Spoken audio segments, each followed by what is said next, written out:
ఇది ఒక్కసారి మీరు కూడా ఓపికతోటి పేషెన్స్ తోటి నా మీద నమ్మకంతో రమేష్తో పాటు కాసర శ్రీనివాస్ రెడ్డి మధ్యన మన భక్తుల వాణి కానీ ఇంకొకరు కానీ ఎక్స్పెక్ట్ చేసి తప్పలేదు, వాళ్ళని తప్పడం లేదు.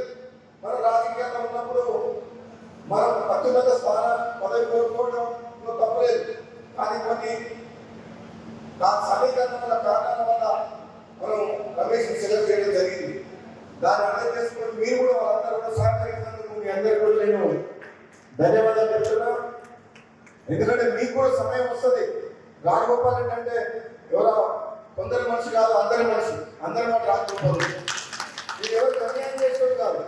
సమయం వచ్చినప్పుడు ఒకసారి అవకాశం వస్తుంది.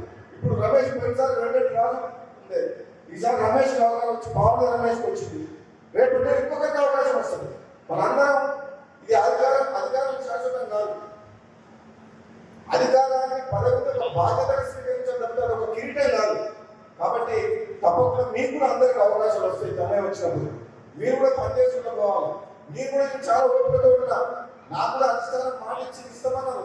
మళ్ళీ వివిధ కారణాలు చేయలేకపోయింది.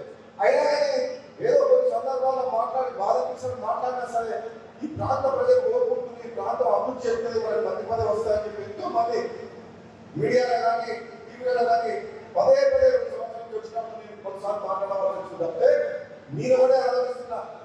అధిష్టానానికి తెలుసు ఈరోజు కాంగ్రెస్ పార్టీలో నిజాయితీ పార్టీ కోసం, ప్రజల కోసం, ఈ ప్రాంతం కోసం ఎవరు కష్టపడుతుందో అధిష్టానం అంత తెలుసు. కాబట్టి సమయం వచ్చినప్పుడు తప్పకుండా మనకు కూడా న్యాయం జరుగుతుందన్న నమ్మకం నాకైతే ఉంది. తప్పకుండా నమ్మకం ఉన్నది. కాబట్టి మనం తొందర పడవద్దు. రాబోయే రోజులు మనకి ఈ ప్రాంతాన్ని అభివృద్ధి చేసుకోవాలి. చౌటుపల్లి నియోజకవర్గం అయితే రేపు రాబోయే రోజుల్లో రేపు నియోజకవర్గం పెరిగితే చౌటుపల్లి నియోజకవర్గం అయ్యే అవకాశం ఉంది. కాబట్టి తప్పకుండా రిజర్వేషన్ కూడా. For more videos like this, subscribe Big TV channel.